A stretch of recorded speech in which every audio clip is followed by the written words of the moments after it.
Of course, we all know it's the festive season, but it's also open to some really silly stuff that we want you to avoid, especially at this popular hotspot. Yes, I'm talking about that next trip to the automated teller machine, the ATM, to withdraw cash you so desperately need. Now, here are 3 safety tips to practice this season.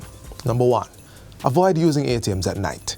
Number 2, if you need to use an ATM at night, have someone with you to observe the surroundings while you are inside. Number 3, after leaving an ATM, ensure that you are not followed.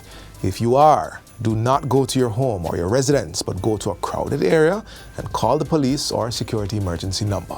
Stay tuned for more safety tips this season and remember to use them.